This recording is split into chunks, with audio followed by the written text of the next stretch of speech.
नमस्कार, आप देख रहे हैं अपना हिमाचल। मैं हूं आपके साथ सचिन चौहान और मैं हूं आपके साथ खुशबू पांडे। तो चलिए रुख करेंगे एक बड़ी जानकारी की और बड़ी जानकारी सामने आ रही है, उससे आपको रूबरू कराएंगे। बड़ी जानकारी, विधानसभा उपचुनाव के नतीजे घोषित हो गए हैं। देहरा में सीएम सुक्खू की धर्मपत्नी कमलेश ठाकुर ने जीत दर्ज किया है। ये बड़ी जानकारी से आपको अपडेट करवा रहे हैं। और पहली बार देहरा से जीती है कांग्रेस। आपको बता दें कि देहरा में कांग्रेस का परचम ये लहराया है। तो देखिए 25 साल का रिकॉर्ड ये टूटा है, यानी कि 25 साल से कांग्रेस यहां पर नहीं जीत पा रही थी, लेकिन मुख्यमंत्री की पत्नी को टिकट ये दिया गया और उसके बाद ये एक बड़ी जीत और जश्न की तस्वीरें आपके सामने हैं।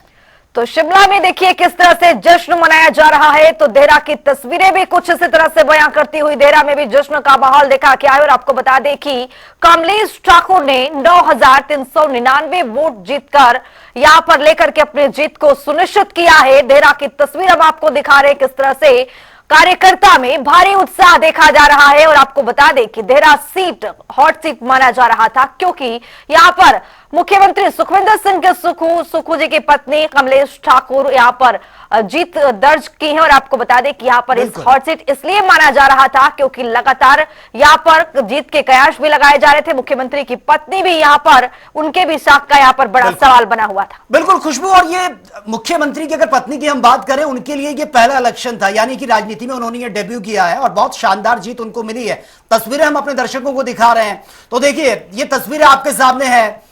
होशियार सिंह जो कि देहरा से थे, उनको हार का सामना करना पड़ा। मुख्यमंत्री जो है, उनकी पत्नी की जीत जो हुई है, बहुत शानदार जीत खुशबू अपने आप में है, क्योंकि पहली बार राजनीति की शुरुआत करना और एक शानदार जीत के साथ। जी बिल्कुल, आप सही कह रहे हैं। किस तरह आपको बता दें कि देखा जा रहा था जिस तरह से देहरा सीट हॉट सीट बना था, क्योंकि यहाँ पर मुख्यमंत्री का जो दाव का सवाल था, शाख का एक बड़ा सवाल था। और यहाँ पर आपको बता दें कि जो कांग्रेस थी वो यहाँ पर लगातार कभी जीत नहीं दर्ज कर पाई है। ये पहली बार हुआ है कि कमलेश ठाकुर ने देहरा सीट पर अपने बढ़त बनाकर के यहाँ पर जीत दर्ज की है। और खुद मुख्यमंत्री ने ये बात कही है। उन्होंने कहा कि 25 साल बाद ये एक जीत यहाँ पर जो मिली है, बहुत शानदार जीत। और तस्वीरें हम देख सकते हैं, और इससे पहले वो तस्वीरें भी हमने देखी जब टिकट का बंटवारा हो रहा था। उस वक्त किस तरह से कांग्रेस में मनमुटाव की स्थिति भी चल रही थी। हमने देखा था कि जो जिनको टिकट की उम्मीद थी उनको टिकट नहीं मिला। उसके बाद फिर हाईकमान फैसला करता है, मुख्यमंत्री की जो पत्नी है उनको टिकट फाइनल होता है, और उसके बाद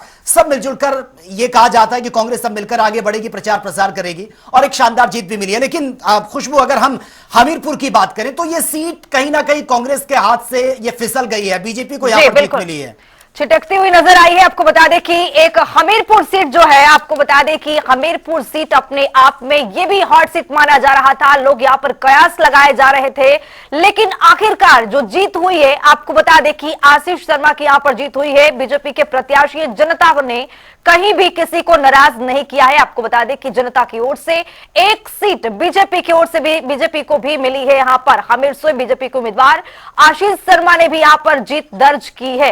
नालागढ़, हालांकि नालागढ़ भी अपने आप में बना हुआ था। जिस तरह से 3 निर्दलीय विधायकों ने सामंजस्य सरकार के साथ नहीं बैठाए थे, उसके बाद जिस तरह से उपचुनाव हुआ और उपचुनाव में 2 सीट कांग्रेस के खाते में गए हैं। तो वहीं आपको बता दें कि जो एक सीट है वो आपको बता दें हमीरपुर और बीजेपी के खाते में जाता हुआ दिखा है। बिल्कुल, नालागढ़ सीट की अगर हम बात करें तो यहां पर यह बात भी निकलकर सामने आ रही है कि जो बागी थे बीजेपी के हरप्रीत सिंह, उन्होंने भी जिस तरह से चुनाव लड़ा है और उसको बहुत रोमांचक मुकाबला बना दिया, तो वजह इसके पीछे यह भी मानी जा रही है कि कहीं ना कहीं बीजेपी को यहां पर नुकसान हुआ है नालागढ़ में। हालांकि हमीरपुर में भले ही बीजेपी को जीत मिली है, लेकिन इतनी शानदार जीत इसको नहीं कहा जाएगा, बहुत ज्यादा जीत का मार्जिन नहीं है। हालांकि कांग्रेस की तरफ से बहुत अच्छा ये प्रदर्शन रहा है इस बाय इलेक्शन की अगर हम बात करें।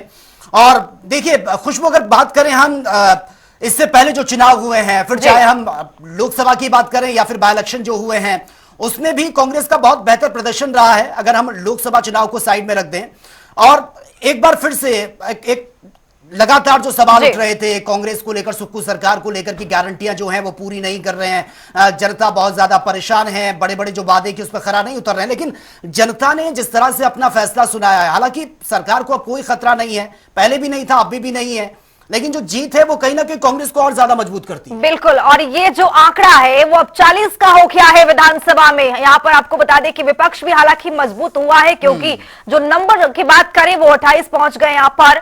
तो वहीं आपको बता दें कि लगातार विपक्ष के ओर से भी निशाना साधा जा रहा था, जिस तरह से मुख्यमंत्री सुखविंदर सिंह सुक्खू पर कि कई आपको बता दें कि कई जो योजनाएं हैं वो भी जनता तक नहीं पहुंचाए गए हैं। तो आपको बता दें कि ओपीएस को लेकर के भी विपक्ष लगातार हमलावर था। बिल्कुल, ये तमाम मुद्दे थे जिसको लेकर विपक्ष लगातार हमलावर था, लेकिन अब जो परिणाम सामने आए हैं, जनता ने अपना फैसला सुना दिया है। जी,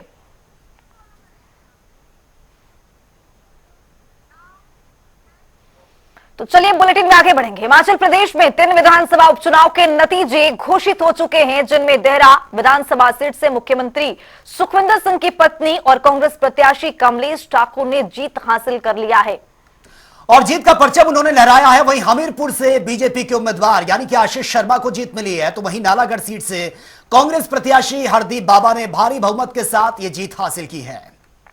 तो साथ ही तीनों विधानसभा उपचुनाव की सीटों पर कांग्रेस ने 2 सीटें जीतकर अपना दबदबा कायम किया है। तो आइए ग्राफिक्स पर नजर डाल रहे हैं, किस तरह से किसकी कहां जीत हुई है। ये देखिए तस्वीरें, पुष्पेंद्र वर्मा हमीरपुर कांग्रेस, ये ग्राफिक्स हम आपको दिखा रहे हैं किस तरह से यहां पर उनकी हार हुई है। आशीष वर्मा हमीरपुर सीट पर बीजेपी के प्रत्याशी को यहां पर भारी बहुमत के साथ जनता ने एक बार फिर से विधानसभा में भेज दिया है। कमलेश ठाकुर देहरा से कांग्रेस की यहां पर प्रत्याशी थी, मुख्यमंत्री की पत्नी थी। देहरा सीट काफी हॉट सीट माना जा रहा था।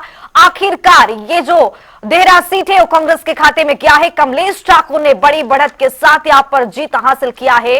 तीसरी तस्वीर देखिए, ग्राफिक्स के जरिए हम आपको दिखा रहे कि हरदीप बाबा नालागढ़ से ये कांग्रेस के प्रत्याशी थे और आपको बता दें कि इन्हें भी जीत मिली है।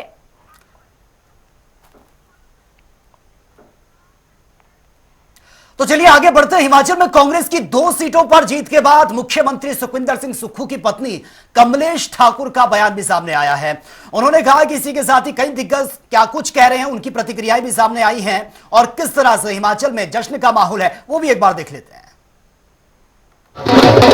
देखिए जनता में उत्साह और मेरे को भी खुशी है और मेरे से ज्यादा बल्कि 10 गुना ज्यादा मेरी पब्लिक में जिन्होंने दिन रात काम किया और मेरा कंधे से कंधा मिला के इस तपती धूप में साथ दिया है। मैं उनकी तहे दिल से बहुत बहुत धन्यवाद। त्यान की मायके के लिए क्या प्राथमिकता क्या रहेगी? देखिए जी थोड़े बताऊंगी तो मैं गुप्त रखूंगी। शगुन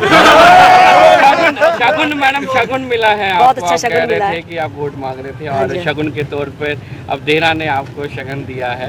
अब मायके वालों ने अपना फर्ज निभा दिया है, अब ससुराल वाले आगे क्या करें? देखिए जहाँ ससुराल के प्रति मेरा दायित्व है वहाँ ससुराल का दायित्व निभाऊंगी और जो मेरा मायके वालों ने मेरे को आज यहाँ मुकाम तक पहुँचाया है उसके लिए तो मेरा दायित्व अलग से बनता है। हिमाचल की जनता ने हमें 40 सीटें दी थी। 2022 के चुनाव में 40 सीटें दी थी। हमें 40 सीटों पर हमें दोबारा से जनता ने चुनाव जिताकर भेजा कि आपकी 40 सीटें, ये जनता ने तय किया। पर जिस प्रकार की राजनीति खरीदो फरोख्त हिमाचल की राजनीति में हुई है उसका जवाब जनता ने दिया है और ये सही संदेश भी है कि भविष्य में कोई भी राजनीतिक दल है इस प्रकार की खरीदो फरोख्त करने की हिम्मत नहीं करेगा, क्योंकि जनता हिमाचल की बड़ी जागरूक है और जागरूक मतदाता ने आज अपना फैसला सुनाया है। और 3 जो आजाद विधायक थे इनको इस्तीफा देने की जरूरत नहीं थी, जिसमें से आज 2 चुनाव हार रहे हैं, एक पर हम थोड़े वोटों से पीछे चल रहे हैं। लेकिन मेरा मानना है कि इन 3 विधायकों को इस्तीफा क्यों दिया, ये तो आजाद विधायक थे। कांग्रेस पार्टी काम नहीं करती, भारतीय जनता पार्टी के साथ चले जाते, लेकिन जनता ने इनको भी सबक सिखाया। यही जनता की जीत है। से बात करते और उसका कुछ ना कुछ सरकार अवश्य उन बातों पर ध्यान देती, पर आपने ये सोचा कि हम बीजेपी को ज्वाइन करें और तीनों के तीनों ने बीजेपी ज्वाइन करके बीजेपी के कैंडिडेट बने, तो ये बात कहीं ना कहीं लोगों को गले नहीं उतर रही थी और उन्होंने अंततः यही फैसला किया कि कांग्रेस की सरकार है और कांग्रेस के ही प्रत्याशी को हम इस बार जिताकर भेजे। सफर किया और इसका भी लोगों के मन में ये था कि नहीं, अंततः हमको कांग्रेस को ही लाना है, कांग्रेस को ही जिताना है, क्योंकि यही एक पार्टी है जो कि देश का भला कर सकती है। बुलेटिन में आगे बढ़ेंगे। हिमाचल प्रदेश में 3 विधानसभा उपचुनाव के नतीजे घोषित हो चुके हैं, जिनमें से तीनों सीटों में से कांग्रेस ने 2 सीटों पर जीत का परचम लहराया है। इसी को लेकर मुख्यमंत्री सुखविंदर सिंह सुक्खू ने जनता टीवी से खास बातचीत की है। क्या कुछ कहा है मुख्यमंत्री ने, आइए आपको सुनाते हैं। हिमाचल प्रदेश के मुख्यमंत्री सुखविंदर सिंह सुक्खू जो है जनता टीवी के साथ बात करने के लिए मौजूद है। सर, 3 सीटें पर अभी जो परिणाम आ रहे हैं, जीत कांग्रेस को आप देख रहे हैं, 2 सीटों पर अभी हासिल हुई है, किस तरह से आप इन 3 चुनावों को देखते हैं? ये तीनों उपचुनाव भारतीय जनता पार्टी के गढ़ में थे और एकदम से चुनाव हुआ। मुझे खुशी इस बात की है कि जनता ने खरीदो फरोख्त की राजनीति को सबक सिखाया है। जनता के वोट से चुनी हुई सरकार को जिस प्रकार गिराने की कोशिश की गई और वो भी नोटों के दम से, जनता ने इस चीज़ को गलत माना और 3 में से अभी 2 सीटें हम जीत चुके, एक पर काउंटिंग अभी अंतिम जारी है। लेकिन भाजपा जो है वो लगातार आरोप लगा रही है। पूर्व मुख्यमंत्री लगातार इस बात को लेकर जो है वो कह रहे हैं कि झूठ की गारंटियां दी गई, मुख्यमंत्री झूठ बोलते। सर, किस तरह की बयानबाजी है और अब जनता ने क्या जवाब दे दिया है भाजपा? आप पत्रकार बंधु है, जनता को तो बीजेपी वाले ठग रहे हैं। कहा 4 जून को 2 सरकारें बनेंगी, कहाँ 2 सरकारें बनी? फिर बोला इन 3 उपचुनावों में हम जीतेंगे, कहाँ जीते? और मैं दावे के साथ कह सकता हूँ कि जनता ने भारतीय जनता पार्टी की खरीदो फरोख्त की राजनीति को सबक सिखाया और लोकतंत्र को नई दिशा और दशा हिमाचल प्रदेश की जनता ने दी है। हमारी सरकार 40 थी, हमको 40 पर पहुंचा दिया। लेकिन जो देहरा विधानसभा सीट है उसको लेकर बड़ा ये चल रहा था कि कांग्रेस के पास वो सीट कभी नहीं गई और बड़े लंबे अरसे तक जो है वो आपने भी वहाँ पर बहुत कुछ किया है। इस चुनाव प्रचार के दौरान आपने क्या चीज़ वहाँ पर ऐसी देखी, जनता का झुकाव आपने किस तरह से देखा, क्या ऐसी वजह रही जो कांग्रेस को वहाँ पर जीती? देखिए, 25 साल बाद हमने देहरा की सीट को जीता और 25 साल बाद हमने देहरा की जनता को जीता इस उद्देश्य से कि 25 साल से लोग वहाँ बीजेपी को जिताते आ रहे थे या आज़ाद प्रत्याशी को जिताते आ रहे थे। आज देहरा की जनता ने ये संदेश दिया कि खरीदो फरोख्त की राजनीति को देहरा की जनता ने भी पसंद नहीं किया और इसलिए उन्होंने कांग्रेस को जिताया कि कांग्रेस की सरकार 18 महीने में अच्छा काम कर रही है, लोगों के हित के काम कर रही है। लेकिन जो सियासी संकट की बात की जा रही थी कि मुख्यमंत्री जो है उनकी कुर्सी खतरे में है, ये इस तरह की बातें भाजपा जो है वो लगातार ये कर रही थी, जनता के बीच में जाके जो है बात कर रहे थे। अब 9 सीटों पर उपचुनाव हुआ है, हिमाचल प्रदेश में आपका कद बढ़ा है, किस तरह से आप इस? देखिए, जब सत्ता में होता है उस कुर्सी को बचाना पड़ता है, इसमें कोई दो राय नहीं है। आप कुर्सी को खरीदने की कोशिश कर रहे हैं, आप जनता के वोट से जीत कर नहीं आ रहे, आप पैसे के दम से सत्ता की कुर्सी को त्यागना चाह रहे हैं। उसका जवाब हिमाचल की जनता ने। इसके साथ ही क्योंकि अभी जो हाल ही में जो 6 उपचुनाव हुए थे उसमें भी कांग्रेस को बड़े स्तर पर 4 सीटों पर जो है वो आपको कांग्रेस को यहाँ पर जीत मिली। इन 6 उपचुनावों के साथ अब भाजपा तो है वो लगातार ये कह रही है कि सरकार बदलने वाली है, कांग्रेस जो है वो जा रही है, ये क्या इस चीज़ का आधार क्या है? देखिए, अब हमारे 3.5 साल है, अब हम जनता के हित में फैसला करना चाहते हैं, आत्मनिर्भर हिमाचल बनाना चाहते हैं, इस दिशा में हम काम कर रहे हैं। बहुत शुक्रिया हमसे बात करने के लिए। तो ये थे मुख्यमंत्री सुखविंदर सिंह सुक्खू, साफ तौर पर कह रहे हैं कि अब जिस तरह से उपचुनाव हिमाचल प्रदेश में हुए हैं, पिछले कुछ समय से जो है वो 9 सीटों के ऊपर उपचुनाव हिमाचल प्रदेश में है, जिसमें से अब अगर आंकड़े को देखें तो अब 6 सीटों पर जो है वो मुख्यमंत्री और कांग्रेस को जो है यहाँ पर जीत हासिल हुई है। तो ऐसे में अब सियासी घटनाक्रम आगे किस ओर जो है वो मुड़ता है ये देखना होगा। कैमरा पर्सन रोशन के साथ विकास शर्मा, जनता टीवी, शिमला। तो चलिए आगे बढ़ते हैं। हिमाचल प्रदेश में 3 विधानसभा उपचुनाव के नतीजे सामने आ चुके हैं, जिनमें हमीरपुर सीट पर बीजेपी उम्मीदवार आशीष शर्मा ने जीत हासिल की है और इसी को लेकर बीजेपी के उपचुनाव प्रभारी रणधीर शर्मा ने जनता टीवी से एक्सक्लूसिव बातचीत की है। क्या कुछ कहा रणधीर शर्मा ने, वो एक बार देख लेते हैं। हमीरपुर उप विधानसभा चुनाव में जो है भाजपा ने जीत हासिल की है। हमीरपुर में जो रणधीर शर्मा है उपचुनाव प्रभारी जो भाजपा ने नियुक्त किए हैं, उन्होंने आज भाजपा के एमएलए आशीष शर्मा ने जीत हासिल की है। हम उनके साथ विशेष बातचीत करेंगे। रणधीर जी, आपका जनता टीवी में स्वागत है। धन्यवाद, बहुत बहुत धन्यवाद। सर, आपने जीत हासिल की है, क्या कहेंगे? देखिए, ये जीत बहुत ही महत्वपूर्ण जीत है, क्योंकि इस सीट पर मुकाबला कांग्रेस प्रत्याशी से नहीं बल्कि हिमाचल प्रदेश के मुख्यमंत्री से था। यहाँ चुनाव कांग्रेस पार्टी नहीं लड़ रही थी, प्रदेश की सरकार लड़ रही थी और प्रदेश की सरकार ने यहाँ पर भारतीय जनता पार्टी के समर्थकों को हर तरह से तंग करने का काम किया। अनैतिक और अलोकतांत्रिक जो है हथकंडे अपनाए, दुकानदारों के चलान किए गए, कर्मचारियों के तबादलों का डर दिखाया गया, परंतु उसके बावजूद भारतीय जनता पार्टी इस चुनाव को जीती है। ये बहुत ही महत्वपूर्ण है और मैं इस जीत का श्रेय भारतीय जनता पार्टी के समस्त कार्यकर्ताओं को, हमीरपुर की जनता को और हमारे प्रत्याशी आशीष शर्मा जी के व्यक्तित्व को, उनकी मेहनत को देता हूं।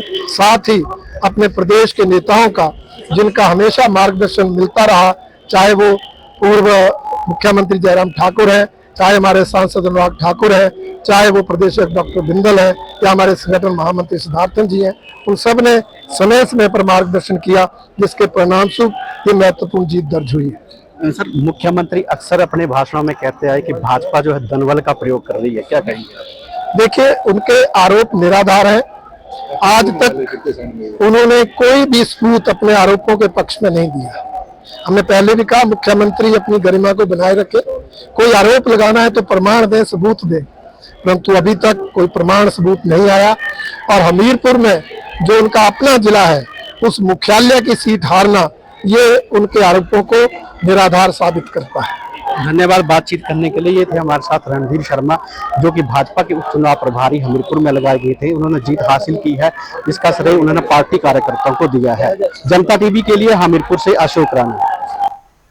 तो देखिए, परिणाम सामने आ चुके हैं, जश्न की तस्वीरें हम देख रहे हैं और इसी पर ज्यादा जानकारी के साथ हमारे कुछ सहयोगी भी ग्राउंड जीरो से सीधा लाइव बने हुए हैं। और हमारे साथ शिमला से विकास शर्मा, हिमाचल के ब्यूरो चीफ हैं, सीधा लाइव बने हुए हैं। अशोक राणा हमीरपुर से सीधा लाइव हमारे साथ बने हुए हैं और सौरभ अटवाल कांगड़ा से सीधा इस वक्त हमारे साथ लाइव बने हुए हैं। सबसे पहले विकास, आपके पास मैं आना चाहूंगा। रिजल्ट सामने आ चुका है, बेसब्री से इंतजार था। अभी तो जिस तरह से परिणाम सामने आ रहे थे, कोई आगे कोई पीछे, लेकिन उसके बाद धीरे धीरे चीजें क्लियर हो चुकी हैं। फिलहाल किस तरह की तस्वीरें देखने को मिल रही हैं? देखिए, जश्न का माहौल है कांग्रेस के अंदर, और जश्न का माहौल इसलिए है क्योंकि जो उम्मीद थी, उम्मीद के ऊपर खरा जो है ये परिणाम उतरा है, ऐसा मुख्यमंत्री का कहना है, ऐसा कांग्रेस की तरफ से लगातार बयान आ रहे हैं बड़े नेताओं के। प्रदेश अध्यक्ष जो हैं वो भी लगातार यही बात कह रही हैं कि ये जो हिमाचल प्रदेश से इस समय रिजल्ट्स आ रहे हैं, जो परिणाम आ रहे हैं 3 उपचुनावों, ये परिणाम जो देश की राजनीति है, एक बड़ा सही और सीधा स्पष्ट संदेश जो है वो देते हैं देश की राजनीति के लिए। इसलिए क्योंकि राहुल गांधी ने जो भारत जोड़ो यात्रा शुरू की थी, शुरुआत उसकी की थी, और लगातार इस यात्रा के दौरान लोगों के साथ जनसंवाद उन्होंने किया था। तो ये इसी का नतीजा है जो अब कांग्रेस के पक्ष में लोग जो हैं वो सोच रहे हैं और कांग्रेस में अपनी आस्था इस समय जता रहे हैं। तो ऐसे में लगातार राजनीति के जो यहाँ हिमाचल प्रदेश में अगर हम देखें तो गठजोड़ जो है वो लगातार दिखाई दे रहे थे। 9 सीटों पर जो है वो चुनाव हाल ही में संपन्न हुए हैं, जिसमें से 3 तो अभी हुए हैं, 6 इससे पहले जो है वो हो चुके हैं।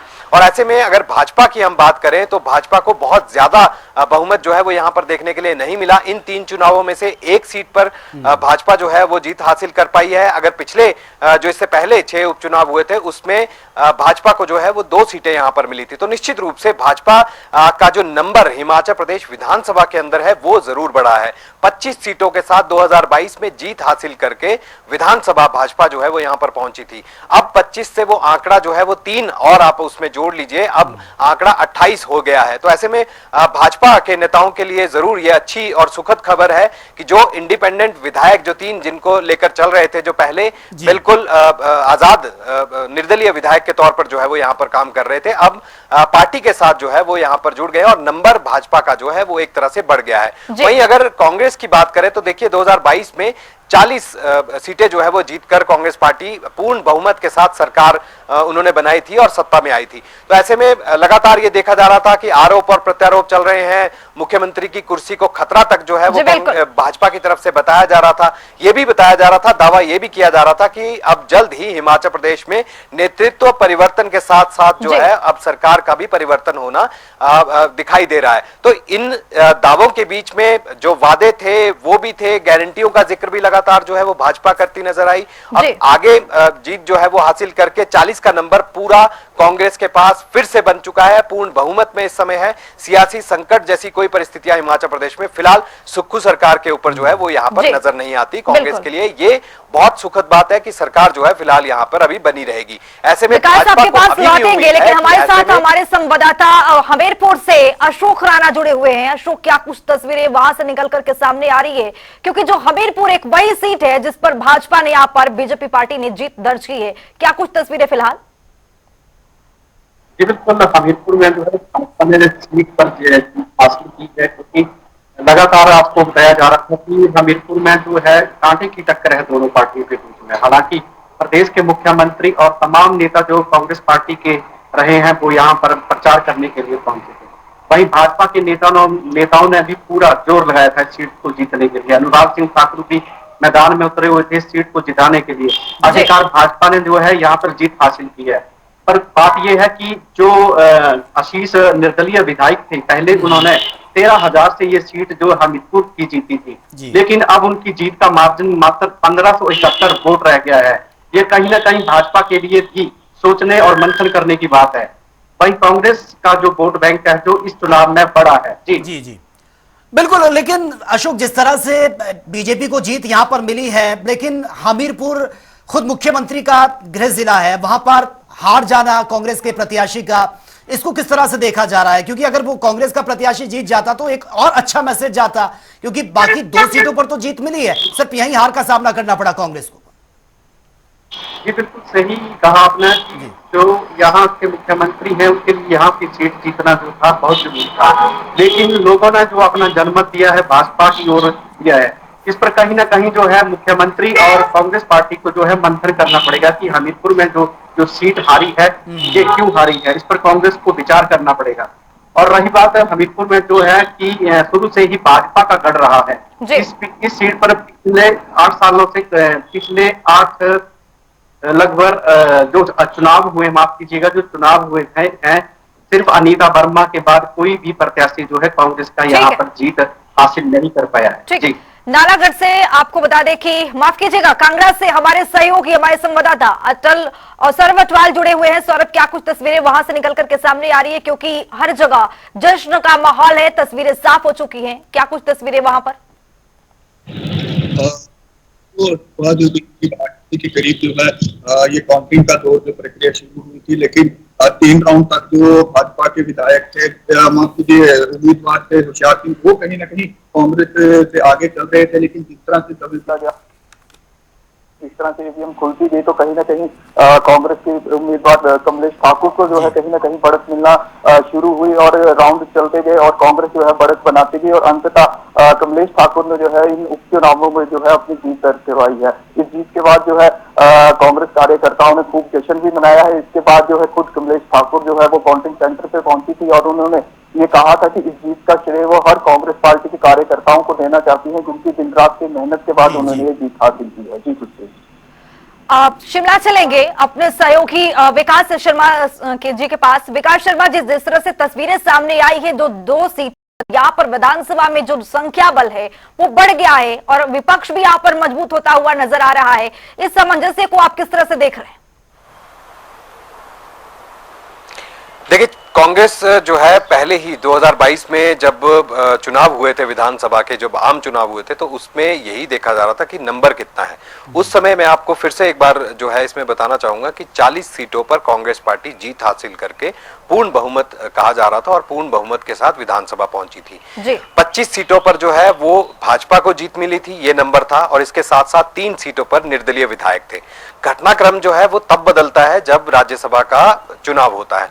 राज्यसभा के चुनाव के दौरान कांग्रेस की तरफ से जिस तरह से उनके विधायक छिटक कर भाजपा की तरफ जाते हैं और नाराजगी जताते हैं मुख्यमंत्री के नेतृत्व के साथ, कांग्रेस के आला हाईकमान के साथ, ये कहा जाता है कि अनदेखी की जा रही है, अनसुना किया जा रहा है। विधानसभा में जो अपने काम होते हैं वो नहीं किए जा रहे, बल्कि इनके साथ साथ जो इनके रिश्तेदार हैं या इनके ऊपर गलत तरीके से कानूनी शिकंजा जो है वो यहाँ पर कसा जा रहा है। तो इस तरह के आरोप लगातार दिए जा रहे थे। लेकिन इन सब बयानों के बीच जो सियासी संकट है वो हिमाचल प्रदेश में पैदा होता है और उसके बाद 6 सीटों पर उपचुनाव होता है, जिसमें से 4 सीटों पर कांग्रेस को जीत मिली, 2 पर भाजपा को संतोष जो है वो यहां पर जाहिर करना पड़ा। इसके बाद 3 उपचुनाव जो है वो हुए, कांग्रेस को इस पे जीत मिली, लेकिन नंबर जो है वो कांग्रेस का नहीं बढ़ता है। कांग्रेस का नंबर 40 था और 40 पर कांग्रेस वापसी अपनी यहां पर करती है। तो ये सुखद बात जरूर है कि जो सियासी संकट था, मुख्यमंत्री की कुर्सी को खतरे की बात की जा रही थी, कांग्रेस सरकार को खतरे की बात की जा रही थी, फिलहाल वैसी कोई परिस्थिति नहीं है। सुखद बात कांग्रेस के लिए यह है।